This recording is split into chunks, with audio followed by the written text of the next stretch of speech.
Bonsoir et bienvenue à tous dans les dossiers de la mémoire. Je vous propose ce soir une lecture particulière de la colonisation de l'Algérie par la France coloniale. J'ai le plaisir de recevoir un intellectuel allemand, M. Bernard Schmitt, qui est avocat installé à Paris. Il est également l'auteur d'un livre sur l'Algérie colonisée. Monsieur Bernard Schmitt, bonsoir. Bonsoir. Bienvenue dans les dossiers de la mémoire. Vous êtes donc avocat, un intellectuel allemand installé en France. Et voilà pourquoi votre intérêt, ça sera la première question, à la colonisation de l'Algérie par la France. Alors je dirais d'abord, je suis venu en France dans la première moitié des années 1990 avec un regard d'abord extérieur, dans la mesure où je venais d'Allemagne. Et j'ai travaillé pendant mes études juridiques comme journaliste, je gagnais ma vie ainsi. Et j'ai très vite saisi que sans comprendre ce qu'en France on appelle la guerre de libération, ce qu'en Algérie on appelle à juste titre la guerre de libération du pays, on ne pouvait pas comprendre beaucoup d'enjeux dans la société française parce que ça avait profondément marqué la société française pour le meilleur mais surtout pour le pire. Actuellement, nous sommes en décembre 2020, le sujet des violences policières est très marquant en France suite à de récentes affaires et de récents scandales. Or, le comble, le summum, le maximum des violences policières en France, en dehors de la période d'occupation nazie, c'est le 17 octobre 1961 avec la mort violente de 300 Algériens au minimum en plein Paris. Je me suis intéressé pendant donc, mes études juridiques et mon travail journalistique que je faisais à côté au rôle de l'extrême droite, donc des partis politiques racistes en France. Or, on ne peut pas comprendre le poids de ces partis si on ne comprend pas le poids de la mémoire de la guerre d'Algérie en France. C'est vrai aussi pour les courants dissidents plutôt à gauche, dans la mesure où la gauche aussi a été polarisée, la gauche française a été polarisée par la question de la guerre d'Algérie entre ceux et celles qui s'y sont opposés, qui ont même pour certains soutenu le FLN, ou en tout cas la lutte du peuple algérien d'un côté, et ceux qui portaient la guerre, dont François Mitterrand, qui était ministre pendant la guerre d'Algérie. Alors, à partir donc de cette expérience à Paris, vous avez décidé de consacrer un ouvrage à cette période coloniale. Oui, j'ai écrit un livre qui a été publié en 2006. Oui. Alors, je m'intéressais aussi par ailleurs en Algérie. Je suis venu en Algérie la première fois à la fin des années 1990.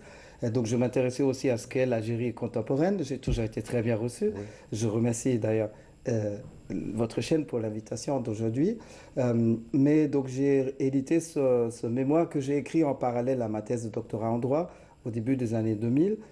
Qui s'appelle en allemand Das koloniale Algérie, donc l'Algérie colonisée, qui parle de la période coloniale, mais surtout du XXe siècle et de la lutte de libération. Donc, votre livre est consacré à toute la période coloniale, mais spécialement aux dernières années, c'est-à-dire à partir de 1945 jusqu'à l'indépendance de l'Algérie. Cette date, dans la mémoire des Algériens, la date de 1945, elle est importante parce que c'est le point de départ, mais c'est également une date marquée par le sang de ces Algériens qui a été versé suite à une répression terrible. Il y a eu plus de 45 000 morts en Algérie en 1945, au lendemain de la Deuxième Guerre mondiale. Oui, tout à fait. Dans les villes de Sétif, de Guelma, de Kherrata et de Melbourg, j'en parle évidemment dans le livre. On ne peut pas parler de la guerre d'Algérie ou de la guerre de libération, de la lutte de libération, sans parler du 8 mai 45, qui, à mon avis, est la date et les lendemains, parce que ça continuait sur une quinzaine de jours, les massacres, la répression, Exactement. à la fois par l'aviation, par l'armée coloniale, l'armée française, mais aussi par des troupes, des milices de colons. Notamment à Guelma, me semble-t-il.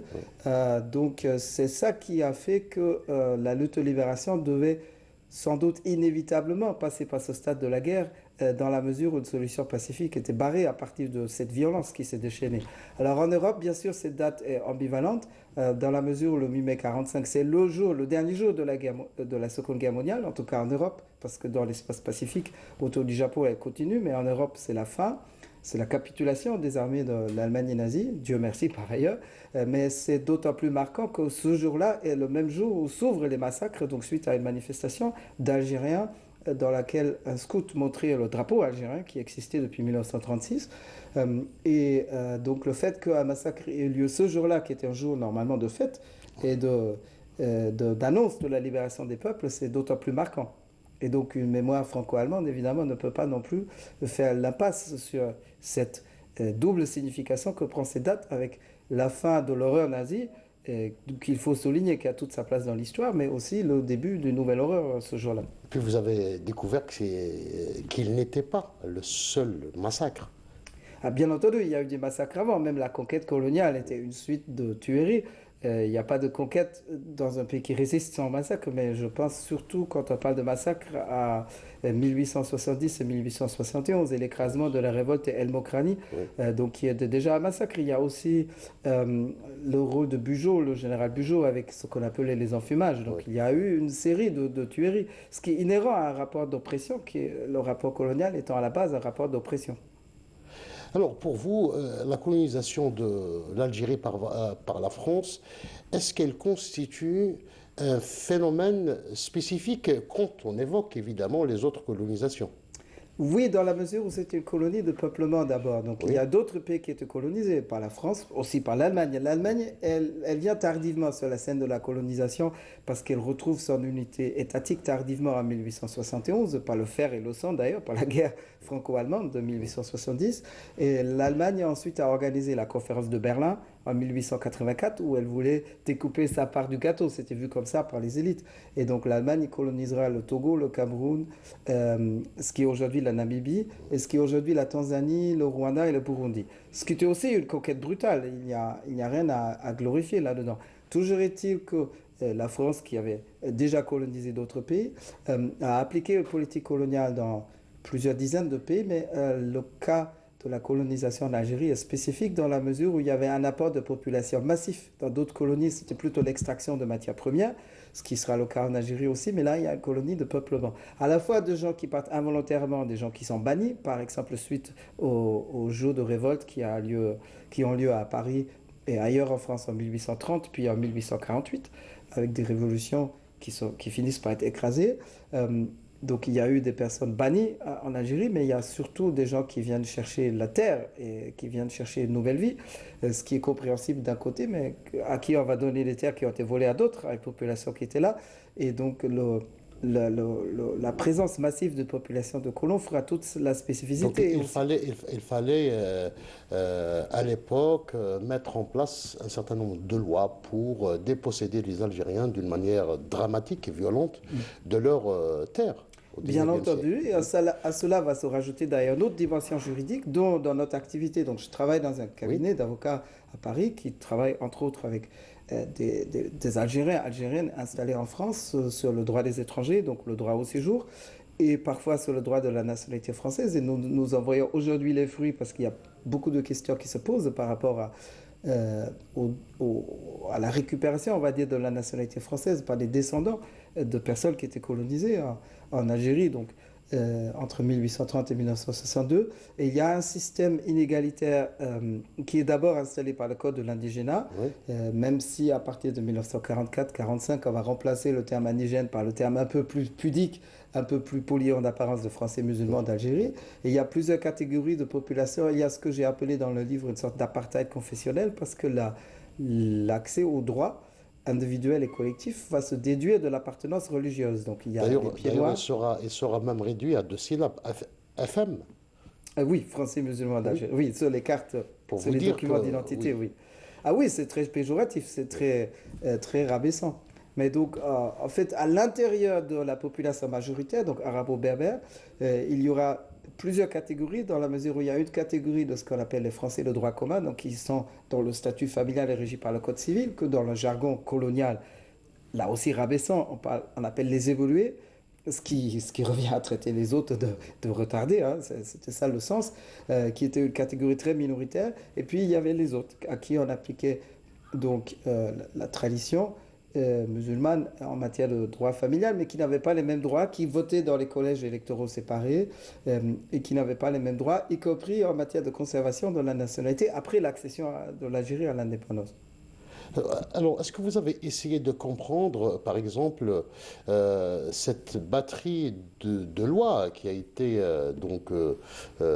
mise en place à la fin du 19e siècle pour exproprier les Algériens, notamment après l'épisode que vous avez évoqué, celui de la résistance d'El Moqlani? Oui, d'autant plus qu'en Algérie, une partie de la propriété de la terre était collective. Il y avait les terres qui appartenaient à tout un village.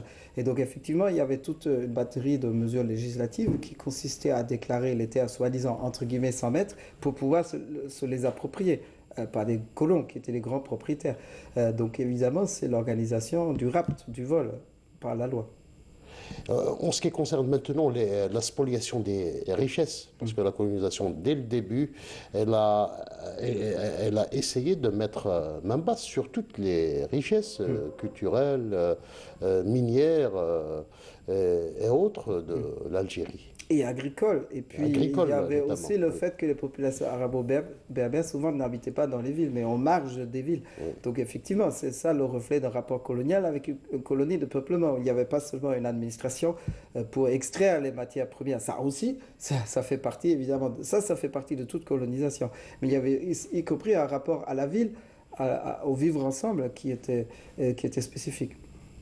Alors, Monsieur Bernard Schmitt, vous avez également consacré une grande partie de votre livre à la lutte de libération nationale, déclenchée le 1er novembre 1954 par les Algériens. Pour vous, cette lutte, est-ce qu'elle était venue à point nommé, notamment après le fameux massacre de Sétif? Elle était inévitable. Elle était inévitable. Il y a plusieurs stades. Il y a eu une lutte d'abord civile à Oui, partir de 1936 avec l'étoile nord-africaine et puis le PPA, le Parti oui, du peuple algérien. Puis il y avait dans les années 50 encore des tentatives d'y arriver par des moyens non militaires avec le MTLD, le Mouvement pour le triomphe des libertés démocratiques, qui se présentait à des élections euh, en constatant ensuite que les élections étaient truquées, manipulées.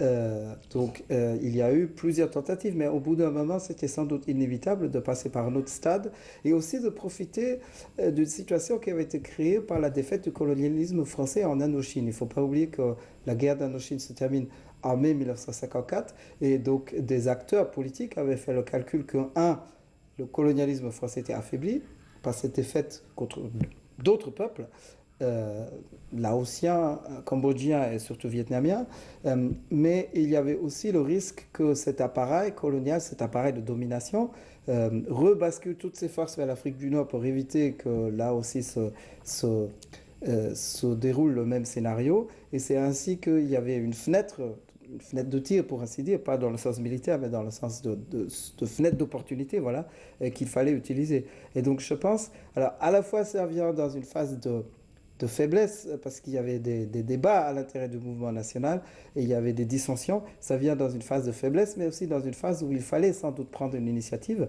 Et donc, historiquement, l'histoire était. La langue allemande utilise un terme parfois on dit l'histoire est enceinte d'un événement, c'est-à-dire c'est. Quand la grossesse est enclenchée, oui. c'est inévitable qu'au bout d'un moment, elle accouche l'histoire d'un événement. Et je pense que c'était le cas, c'était devenu inévitable. Donc, en 1954, la guerre de libération nationale est déclenchée. Est-ce qu'en Allemagne, l'opinion publique suivait ce qui se passait en Algérie ou bien elle suivait plutôt les actualités françaises, c'est-à-dire les événements tels qu'ils étaient présentés par la France à l'époque? Les deux. Alors, évidemment, l'Allemagne étant un pays voisin de la France, et d'ailleurs, il ne faut pas oublier que la France avait un statut de puissance occupante, mais pas de puissance coloniale, hein. C'était Oui, une occupation autrement plus civile. oui, Mais il y avait une zone d'occupation, parce que l'Allemagne était occupée par quatre puissances alliées après la défaite de Hitler, ce qui était inévitable, ce qui n'était pas une oui, colonisation, je ne critique pas dans l'absolu, mais il y avait une zone d'occupation française dans le sud-ouest de l'Allemagne, dans les régions du Bade-Württemberg et de la oui, Rhénanie-Palatinat et de la Sarre d'ailleurs. Et donc la France était présente dans la politique allemande, même si ce n'était plus une occupation immédiate, mais il y avait une présence de troupes françaises jusqu'au début des années 1990 même. Et l'Allemagne cherchait à se racheter une place dans le concert des nations, d'ailleurs, notamment en marchant de concert avec la France. Il y a eu d'ailleurs une tentative de réarmer l'Allemagne dans le cadre de ce qui était appelé en France la CED, la Communauté européenne de défense, qui a avorté sur un vote de l'Assemblée nationale française en 1954, mais qui avait été mis sur les rails auparavant. Et puis il y a eu une coalition de forces politiques qui faisait que ça ne se faisait pas. Donc l'Allemagne était, pour différentes raisons, l'Allemagne officielle, je veux dire, était en discussion avec la France. Donc évidemment, l'opinion publique allemande était plus influencée par ce que disait la France. Toujours est-il que l'Allemagne n'avait plus de colonies. Certains Allemands vivaient ça plutôt d'ailleurs comme un fardeau qui était enlevé, parce que évidemment, il y a des partisans dans tous les pays qui ont colonisé, l'Allemagne en fait partie, nous l'avons dit, il y a des partisans de la colonisation, mais il y a aussi des personnes qui restent sceptiques. Il y a des personnes qui disent finalement quel sera le lot de mort dans les guerres coloniales et que ça nous coûtera. Et le peuple n'est pas le principal bénéficiaire. En France, pareil. Le paysan des Alpes de Haute-Provence ou la petite artisane en Corrèze ne sont pas les principaux bénéficiaires de la colonisation de l'Algérie. C'est les grands colons et puis c'est les entreprises qui extraient des matières premières. Ça sera d'autant plus caractérisé quand on commencera l'exploitation du pétrole, même si au XIXe siècle, il n'est pas encore question de ça, du pétrole et du gaz. Mais donc, l'opinion publique allemande est divisée aussi lorsque la question coloniale est posée. Il y a aussi des partisans de la colonisation. Toujours est-il que l'Allemagne n'en a plus de colonies, elle les a perdues. Elle les a perdues pendant la Première Guerre mondiale. L'Allemagne nazie, qui essaie de prendre sa revanche de manière violente, essaie de reprendre des colonies, mais ça échoue. Et donc, en 1945, l'Allemagne se trouve définitivement sans colonie. Et donc, je pense c'était involontaire pour l'Allemagne, suite à 2 défaites militaires, surtout celle de 1945. Toujours est-il que, du coup, le regard de l'opinion publique n'était pas celui d'une puissance coloniale active, même si ce statut de pays qui avait perdu ses colonies n'était pas le fruit de décision de l'Allemagne, mais de quelque chose qui s'est imposé à elle. Et ce qui a fait qu'il y avait peut-être une ouverture d'esprit dans la mesure où il n'y avait pas de statut de puissance coloniale active à défendre. Il y a eu des militants, nous allons en parler, qui défendaient par ailleurs la cause du peuple algérien. Mais il y avait également la presse, comme le journal Spiegel, je m'excuse, pardonnez-moi la prononciation, qui soutenait ouvertement, à partir d'un certain moment, à partir de 1957 notamment, la cause algérienne. Oui, c'était vrai d'ailleurs dans d'autres pays occidentaux, parce que la France, à partir de la fin des années 1950, commence à s'isoler. Aux États-Unis aussi, il y a une critique croissante vis-à-vis de la guerre et ce qui allait avec, le lot d'horreur, l'utilisation massive de la torture, etc. En France même, ça a été dénoncé, mais au début, c'était minoritaire, et puis à la fin des années 50, il y a quand même une partie du peuple qui commence à être fatigué de la guerre, il faut le dire. Le lot d'appelés qui partent en Algérie, souvent, pas tous, mais pour beaucoup malgré eux. Mais donc, dans tous les autres pays occidentaux, la critique, en Suisse aussi, dans d'autres pays, la critique commence à croître. Sachant qu'au Der Spiegel, donc magasin hebdomadaire, dans le nom, magazine hebdomadaire dont le nom signifie le miroir, qui existe toujours, qui est moins critique aujourd'hui qu'à l'époque, c'était aussi un journal effectivement critique vis-à-vis des pouvoirs, y compris à l'intérêt de l'Allemagne. Et donc il y avait effectivement un miroir, sans jeu de mots, parce que le Der Spiegel signifie le miroir, un miroir dans l'opinion publique et dans les médias qui commençait à être de plus en plus critique. Et les personnes, les spectateurs voyaient les horreurs que ça impliquait, la guerre. Mais il y avait aussi des militantes qui relayaient activement la cause de la solidarité avec le peuple algérien, étant convaincus que c'était une cause à soutenir. Avant d'aborder donc la question des militants, vous savez qu'à partir de 1957 toujours, la Fédération de France du FLN va s'installer, c'est-à-dire l'état-major de cette fédération va s'installer en Allemagne et préparer un petit peu toutes ses actions en France à partir de l'Allemagne. C'était un pays arrière dans la mesure où en France même la répression faisait, la base arrière dans la mesure où en France la répression faisait que, et la surveillance policière faisait que c'était très difficile, même s'il existait évidemment une fédération du FLN à l'intérieur de la France, mais la direction était expatriée, on va dire, pour des raisons de sécurité face aux manœuvres de l'appareil policier. Alors je dirais il y a plusieurs aspects. Et il y a plusieurs aspects, et ça va de l'aspect le plus généreux à l'aspect le plus cynique. L'aspect Oui, généreux, c'est que il y avait une solidarité, alors une solidarité spontanée d'Allemands qui disent c'est pas possible ce qu'on fait à ce peuple. Et il y avait aussi une solidarité de militants, nous allons y revenir. Et puis au niveau de l'État, je dirais, il y avait au niveau des grands partis politiques, les il y grands avait partis les politiques. deux aspects. Il y avait une certaine ouverture, parce que, par exemple, au niveau du SPD, qui était le Parti social-démocrate, qui était dans l'opposition au niveau national, au niveau fédéral, il restera dans l'opposition donc depuis la fin de la Seconde Guerre mondiale, quand le multipartisme renaît, jusqu'en 1966, où le parti entrera pour la première fois au Oui. gouvernement fédéral. Donc pendant une vingtaine d'années, le parti reste dans l'opposition. C'est un parti donc, qui se réclame de socialisme, donc de certains idéaux d'égalité. Et donc, par adhésion à ces idéaux, en tout cas une partie de ce courant politique, va soutenir, il y a des motions de congrès par exemple qui vont soutenir pour des raisons de En fond. 1958, il y a eu la fameuse motion de soutien Oui, ouverte au Front de libération oui. nationale. Là, c'est les raisons politiques, mais il y a aussi l'aspect plus cynique qui est Mais il y que avait des personnes, c'était sous l'influence d'un certain nombre de personnalités fortes de ce oui, parti. C'était pas le parti, mais il y avait une mobilisation. absolument, Ils ont oui, même invité des représentants un congrès. du FLN Oui. à ce congrès. Alors, les représentants du FLN ont participé à des congrès des deux grands partis. Oui, Mais au SPD, c'était plus par choix politique. oui. C'était un parti d'opposition, donc il ne défendait pas la raison d'État, il défendait vraiment plus des choix politiques. En l'occurrence, un choix qui était bon. Mais il y a un historien allemand qui en parle dans un livre que je vais citer. Il y avait des représentants du FLN qui participaient, alors là, pas au grand jour, plutôt en coulisses, à un congrès de la CDU, qui était le parti au gouvernement, l'Union chrétienne-démocrate, du chancelier qui était à l'époque Konrad Adenauer. Donc l'historien que je cite, il s'appelle Karl Russell. Oui. Il a écrit en 1904, il a sorti, il a publié en 1986 un livre sous le titre allemand Hoch die internationale Solidarität, ça veut dire Vive la solidarité internationale, où il parle de cet épisode. En fait, c'est un livre collectif. Il y a un chapitre écrit par un auteur qui a participé à cette solidarité sur l'Allemagne de l'Ouest et la guerre d'Algérie, où il cite cette visite en coulisses d'un représentant du FLN dans un congrès du parti au gouvernement. Mais là, je dirais, il y a deux aspects qui se conjuguent. Il y a sans doute des représentants du parti gouvernemental qui avaient une sensibilité en disant ça, c'est pas possible ce que fait la France là. Mais il y avait aussi pour les personnes plus proches des responsabilités gouvernementales des calculs plus proches de la raison d'État cynique qui disaient, comme il y a des négociations avec la France, c'est quelque chose qui est mis dans la corbeille. Donc, bon, la France a un problème là. Mais quand la France nous donnera telle ou telle concession, on pourra peut-être un peu augmenter la pression sur le FLN.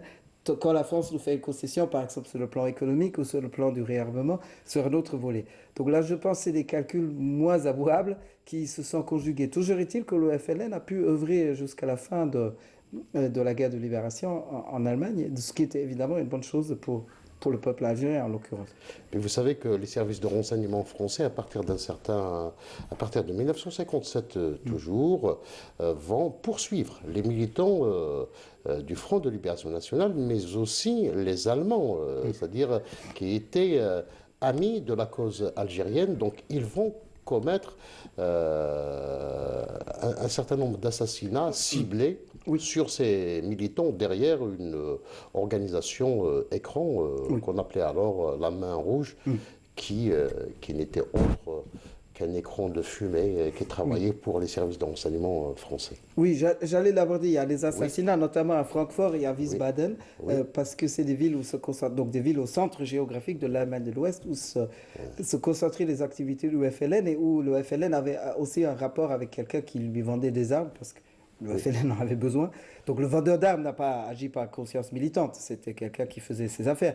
Mais ce contact était à Francfort, et donc c'est surtout là que se concentrait la pression, y compris allant jusqu'à des assassinats ciblés. Il y avait également des militants algériens. C'est le cas d'un avocat algérien, Hassan, Mm. qui a été assassiné à Bonn également, Oui, devant l'ambassade de l'Égypte. oui. À l'époque, l'Allemagne, qui était l'Allemagne officielle, je veux dire, était gênée par ces opérations ciblées des services de renseignement français. Mais on ne trouve pas véritablement de réaction directe. Justement, c'était que l'Allemagne officielle, là je ne parle pas du peuple ni des militants Oui, pro-FLN par conviction, mais en ce qui concerne les autorités officielles, elle laissait faire un peu dans les deux sens. Elle laissait faire la main rouge, derrière laquelle il y avait le STES, donc qui était un service secret qui est l'ancêtre de la DGSE française. Donc la main rouge, ce qui était derrière, c'était le service action du STES. oui. Et donc un service de renseignement tourné vers l'extérieur. Les autorités allemandes laissaient faire, mais en signalant à la France, à la France officielle, là aussi, c'est pas le peuple, bien sûr, à la France gouvernementale, nous sommes au courant et nous pourrons augmenter la pression ou opérer des arrestations si vous nous gênez sur d'autres plans. Mais on laissait faire donc le STES, mais on laissait faire, parce que c'était quand même un service de renseignement d'un pays allié, mais on laissait faire aussi le FLN. Donc il y avait une sorte de double jeu, on observait, on laissait faire jusqu'à un certain degré, on n'opérait pas vraiment d'arrestation, mais on signalait aux deux côtés qu'on pourrait sévir s'il le fallait. À partir de 1958, l'opinion internationale commence véritablement à se mobiliser autour donc de l'indépendance de l'Algérie. À ce moment-là, même en Allemagne, on a commencé donc à comprendre la justesse du combat du peuple algérien pour sa libération. Il y a eu des manifestations. Oui, Mais ça, c'est vrai, y compris à l'intérieur de la France. Sauf que là, il y a eu une répression très dure. oui, Mais il y a eu des activités militantes, même à partir de 1956-57. Mais donc en Allemagne, il y a eu des manifestations. C'est d'ailleurs le début de ce qui prépare le mouvement étudiant et le mouvement de la jeunesse 10 ans plus tard, dans les années 60. oui, C'est vrai pour l'Allemagne de l'Ouest, c'est vrai pour la voilà. France. Oui. Alors, vous maintenant, vous avez essayé de comprendre cette colonisation, sa violence, et d'un point de vue juridique, quelles sont les conclusions auxquelles vous êtes aboutis? Alors, en ce qui concerne ce qu'on en France on appelle la guerre d'Algérie, moi je dis qu'au moins certaines actions du pouvoir français mériteraient le qualificatif de crime contre l'humanité, dans la mesure où il y a eu quand même des centaines de milliers de victimes civiles. Concernant des combattants, il y a un droit humanitaire de traitement de combattants arrêtés qui interdit par exemple la torture. D'ailleurs, alors, je n'en parle pas dans mon livre parce que je l'ai appris lors de conversations ici à Alger, ultérieurement, très récemment d'ailleurs, mais l'émir Abdelkader a beaucoup contribué au développement de ce droit humanitaire, donc de traitement par exemple de prisonniers ennemis. Et il y a son buste dans le musée de la Croix-Rouge internationale à Genève, où il est honoré aux côtés d'Henri Dunant, le fondateur de la Croix-Rouge internationale. Donc, en ce qui concerne les combattants, il y a eu des actes interdits par le droit humanitaire, et évidemment tout ce qui concerne la torture, qui était massive. Mais en ce qui concerne les civils, on est au-delà de ce qui est le dépassement des normes internationales de traitement des ennemis, parce qu'il y a eu 1,8 million de civils qui ont été concentrés dans les camps de regroupement, chassés des campagnes pour assécher le terreau, c'était le point de vue du pouvoir français, dans lequel pouvait évoluer le FLN. On les coupait de leurs terres, on les réduisait à la famine. Il y a eu des bombardements, entre autres au napalm, mais avec d'autres armes. Donc pour certains actes, donc malheureusement les accords d'Évian, qui juridiquement n'ont pas l'accord d'Évian, ce qui sont des déclarations juridiquement, mais ont clôturé le banc en ce qui concerne des poursuites possibles. Mais juridiquement, il était possible de poursuivre parce que certains actes, en tout cas, méritent, selon moi, le qualificatif très clairement de crime contre l'humanité. Justement, vous évoquez la question, l'utilisation massive du napalm. La France n'a jamais reconnu l'utilisation du napalm. D'ailleurs, même pendant la guerre de libération nationale, le commandement militaire interdisait l'utilisation du mot napalm. À l'époque, on parlait de bidons spéciaux. Oui, mais on savait bien ce que ça voulait dire. Oui, L'Algérie n'était d'ailleurs pas le seul pays concerné, parce qu'il y a eu une guerre d'abord de haute intensité à partir de 1956-57 dans le sud du Cameroun, et qui est devenue une guerre de basse intensité, où la France soutenait le pouvoir devenu formellement indépendant du Cameroun, qui se poursuivait jusqu'en 1970. Et là aussi, il y a eu utilisation du napalm. Donc le pouvoir colonial français, il a utilisé. Et c'est un acte criminel dans la mesure où ça brûle des forêts, ça brûle des récoltes. est-ce Et qu'aujourd'hui, l'Algérie peut demander des réparations par rapport à cette question? Et puis, il y a d'autres questions qui restent en suspens. alors, c'est en partie une question politique dans la mesure où les deux gouvernements se sont sentis liés par les déclarations d'Évian, non pas l'accord d'Évian, mais Oui. juridiquement, elle aurait pu, oui. Et parce qu'un crime contre l'humanitaire est imprescriptible, et effectivement, moi je dirais juridiquement, la base serait réunie, oui. Les bases seraient réunies. Parce que, comme je l'ai dit tout à l'heure, on n'a jamais reconnu l'utilisation Oui. de cette arme Oui, mais dévastatrice. c'est rarement celui qui l'utilise qui le reconnaît volontairement. Mais il faut réunir les preuves. Mais alors, il y a bien eu des preuves qui ont été récoltées. Il y a eu des commissions d'enquête. Sur le plan objectif, ça ne fait pas de doute.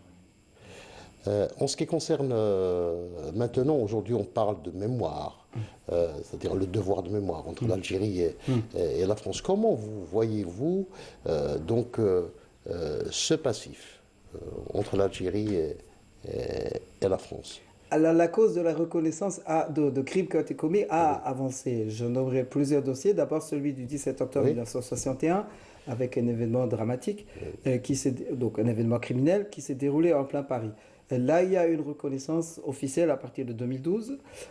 Moi, je suis avocat aujourd'hui, mais j'étais juriste employé dans une ONG, oui, qui est le Mouvement contre le racisme et pour l'amitié entre les peuples, oui, où j'étais salarié de 2007 à 2014. L'ONG qui était d'ailleurs jusqu'à son décès dirigée par un originaire d'Algérie, Mouloud Aounit, jusqu'à son décès en 2012. Et donc le MRAP, avec d'autres acteurs et actrices bien sûr, se battait pendant longtemps, au début au désert et puis d'abord dans l'ombre et plus dans la lumière, pour la reconnaissance de ce crime. Donc il y a eu des manifestations depuis le 17 octobre 1991, donc le trentenaire.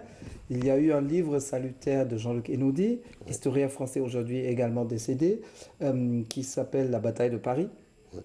Il y a eu une journaliste qui s'appelle Anne Tristan qui a écrit le livre Le silence du fleuve.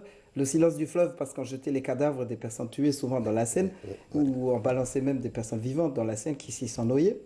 Là, il y a eu une mobilisation d'abord minoritaire mais réelle à partir du début des années 90 et puis c'est devenu massif autour du cinquantenaire. Moi, j'ai participé à des rassemblements où nous étions 100 ou 200 les 17 octobre sur le pont de la Seine et en 2011, nous étions entre 5 et 10 000 parce que c'était le cinquantenaire. Et ce même 17 octobre 2011, donc pour le cinquantenaire, un candidat, à l'époque il n'était que candidat à la présidence de la République, qui était François Hollande, a annoncé que s'il était élu, il reconnaîtrait ce crime. Et donc, puisqu'il a été élu le 6 mai 2012, il a reconnu le 17 octobre 2012 dans une reconnaissance officielle. Alors, tout en parlant d'erreur ou de faute, il n'a pas parlé de crime. Bon, après, il était chef de l'État français. Mais donc, sur ce point, il y a eu une avancée. En tout cas, la réalité a été reconnue. À la fin des années 90, on était encore sur une reconnaissance officielle de 3 mois. oui. Là où il y a eu au minimum 3 semaines. Donc il y a cette avancée, mais il y a d'autres crimes Bien entendu, oui. qui restent à Oui. reconnaître, Puis, dont le que la napalm que nous France avons officielle évoqué. doit Oui. reconnaître aujourd'hui. Alors, je ne pense pas que la France ait reconnu l'usage de la torture, l'usage massif de la torture, même si la presse l'a évoqué dès 1957. Oui, L'Express, par exemple, ou bien sûr le journal L'Humanité, dans la mesure où le Parti communiste avait même perdu un de ses membres, Maurice Audin, dont aujourd'hui une place à Alger porte le nom. Mais donc, je dirais dans l'espace public, c'est reconnu, mais il n'y a pas de reconnaissance officielle par l'État. Donc, il y a certains dossiers sur lesquels cette reconnaissance a été effectuée. Maintenant, le président Emmanuel Macron a parlé la semaine passée, donc début décembre, à nouveau de la guerre d'Algérie. Donc il essaye de déminer le terrain parce qu'un président qui reconnaîtrait la réalité des crimes s'exposerait aussi à des critiques venant de sa droite et de son extrême droite. Donc de gens qui défendent toujours une mémoire revancharde. Et il y en a, il existe. Alors, sans doute, c'est un peu moins vivace qu'il y a 30 ans où ça aurait créé un tollé, mais ça existe, les courants qui surtout bloquent toute avancée de reconnaissance pour, pour utiliser un mot très faible, de fautes qui auraient été commises. Donc le président Macron essaie, au moins il aborde le sujet, mais alors que d'autres auraient mis un voile pudique sur la question en disant circuler, il n'y a rien à voir. Il y a, jusqu'il y a une quinzaine d'années, d'ailleurs, il n'y avait officiellement pas de guerre, mais des opérations de maintien de l'ordre. Maintenant, c'est reconnu aussi depuis une quinzaine d'années qu'il y a eu guerre, Le président Hollande, entre autres, a utilisé le mot de guerre pour les événements, ce qui fut appelé à l'époque les événements d'Algérie. Toujours est-il donc que l'opinion publique reste très très réactives, y compris, c'est une question un peu brûlante pour certains. Par exemple, des personnes qui avaient des membres de la famille qui combattaient en Algérie, volontairement ou souvent involontairement, pour des pieds noirs, donc qui ont quitté l'Algérie tôt ou tard, autour de 1962, ou certains bien plus tard d'ailleurs, parce que tous n'étaient pas partis en 62. Alors, ce que fait le président Macron pour déminer le terrain, il essaie de nommer des commissions d'historiens qui vont travailler sur le dossier, en laissant un peu aux experts, aux spécialistes le soin d'y travailler. Mais au moins, s'il y a ouverture d'archives, ça permettra peut-être que les spécialistes, eux, dans les livres d'histoire qu'ils et elles écriront, aborderont les questions et diront la vérité. Ce sera le dernier mot. Donc, je vous remercie, Monsieur Bernard Schmitz, d'avoir accepté l'invitation et d'avoir répondu à nos questions dans cette émission consacrée à la mémoire. Je vous remercie. C'est moi qui vous remercie pour l'invitation.